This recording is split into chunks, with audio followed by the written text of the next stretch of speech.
강원도가 만든 스마트폰 앱들, 매년 적자로 세금이 투입되고 있는데요. 이렇게 소비자들의 외면을 받고 있다면 대책이 시급해 보입니다. 취재 기자와 함께 더 자세한 이야기 들어보도록 하겠습니다.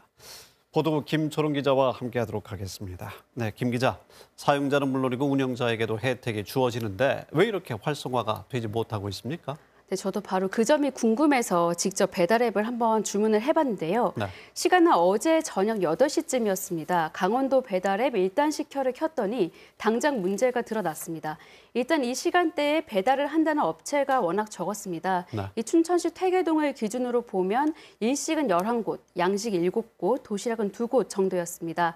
이에 반해 같은 시간대에 민간 배달앱의 경우에는 배달을 시킬 수 있는 업체 수 자체가 강원도 앱보다 5배에서 10배 정도 많았습니다. 이렇게 배달 음식값에서 차이가 또 많았는데요. 도시락 업체의 경우에는 강원도 앱에는 단 2곳뿐이었는데 제일 싼 음식이 배달비를 포함해서 13,000원 정도였습니다. 하지만 민간 앱은 워낙 선택지가 다양하다 보니까 배달비를 포함해도 한 8,000원 정도면 한 끼를 해결할 수 있는 업체를 어렵지 않게 찾을 수 있었습니다. 경쟁을 해야 하는 민간 앱과 비교했을 때 가격은 물론이고 참여 업체 수도 차이가 현격합니다. 또 다른 문제점은 없습니까?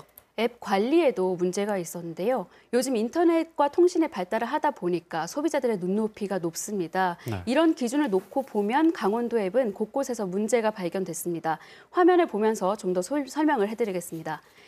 지금 보시는 건 강원도 배달앱 1단 시켜인데요. 네. 식당마다 대표 음식 사진을 올려놨습니다. 그런데 자세히 보시면 사진이 좀 이상합니다. 고깃집, 네. 순댓국집, 냉면집 이게 다 다른 업체인데요. 대표 사진은 전부 다 비빔밥입니다. 그렇군요. 알고 보니 이제 해당 업체들이 음식 사진을 직접 등록을 해야 되는데 이걸 안 한 업체들이 워낙 많다 보니까 앱을 만들 때 띄워놓는 기본 이미지가 뜨는 거였습니다. 네. 또 개별 식당 메뉴를 이렇게 봐도 사진 한 장 없는 경우가 허다했습니다. 네. 상황이 이렇다 보면 소비자들의 선택을 받기가 쉽지가 않을 것 같은데 소비자들의 반응 어떻습니까, 지금? 다른 소비자들도 저와 비슷하게 느끼고 있었습니다. 소비자 반응을 또 단적으로 알 수 있는 게 소비자들이 서비스에 대한 만족도를 나타내는 그런 별점 아시죠? 네. 먼저 구글 플레이에서 앱 평가 별점을 살펴봤습니다. 별점은 5점이 만점인데요. 민간 앱 요기요와 쿠팡이츠는 4.3점입니다. 경기도가 만든 배달앱 배달특급은 4.1점이고요.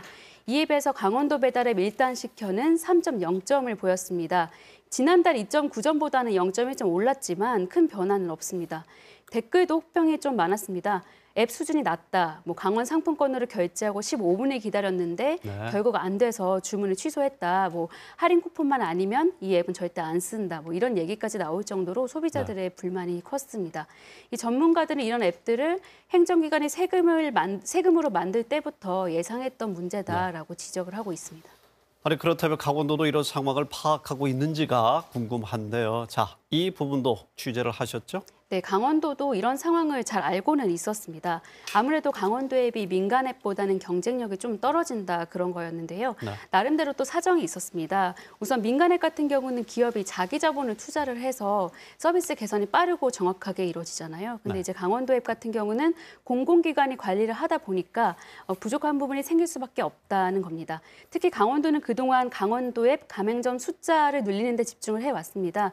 그러다 보니까 앱의 질까지는 신경 쓸 여력이 없었다는 건데요. 대신 강원도는 올해를 공공 배달 앱의 원년으로 만들겠다 이렇게 밝히고 있습니다. 이를 위해서 11억 원을 투입해서 가맹점 교육도 하고 경품 행사도 해서 앱을 활성화시키겠다는 그런 구상입니다. 네. 앞으로도 추가적인 예산이 지금 수립되고 있습니다. 변화가 필요합니다. 김초롱 기자, 취재 수고 많았습니다.